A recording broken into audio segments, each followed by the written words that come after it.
Hey guys! Welcome to another episode of Bedtime Stories with me.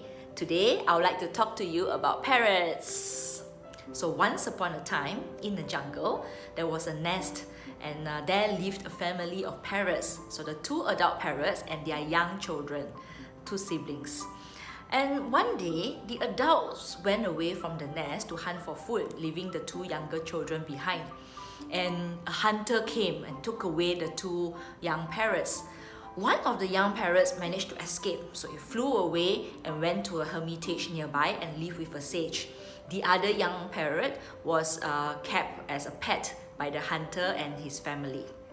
So, as years go by, both of the parrots grew up. And one day, a traveler came along that path and stumbled on the parrot that was living with the hunter in front of the hunter's house. So the traveler was very intrigued by this beautiful, magnificent parrot and went nearer to that parrot. And suddenly, that parrot squawked and scolded the traveler and said, "You fool, what are you doing here? Go away."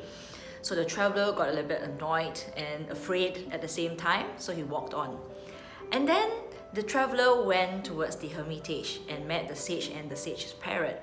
And that parrot, while it looked exactly the same as the parrot before, this time this parrot said, "Hello, welcome traveler, please come in."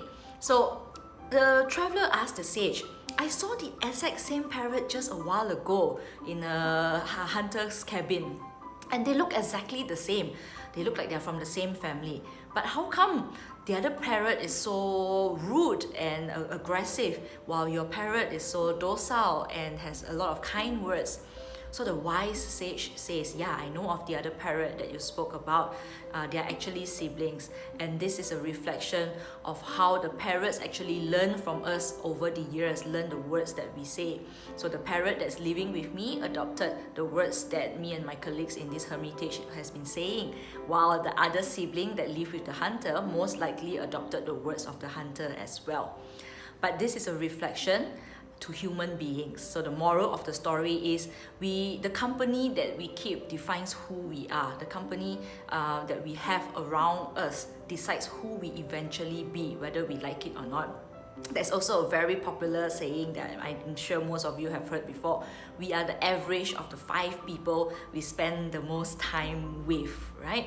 So I will invite you guys to reflect this as well. Are you keeping yourself in good company? Are the people around you saying positive things, kind, compassionate? Are they doing good deeds for the community? Are they supporting the country in positive manner?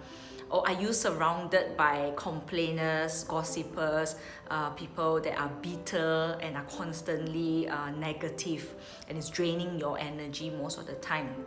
Who we surround ourselves with defines what we become as well. So if we surround ourselves with more positive people, we become more upbeat, more positive, we sleep better at night, and we start being more fulfilled and happy. If we surround ourselves with people that are negative, that are naysayers, that drains your energy, in the end, we ourselves can turn into those people and we start draining energy of the other people around us, and we start becoming negative and bitter as well. So this is something I'll invite you to reflect on before you sleep tonight. Who are the people you interact with the most and which category they fall in? Are they the parrot that's staying with the hunter, or are they the parrot that is staying with the sage in the hermitage? Yeah. So as always, before we end an episode of Bedtime Stories with me, we do a small gratitude exercise. So think about a moment today that made you feel the most grateful. And think about the people surrounding that moment.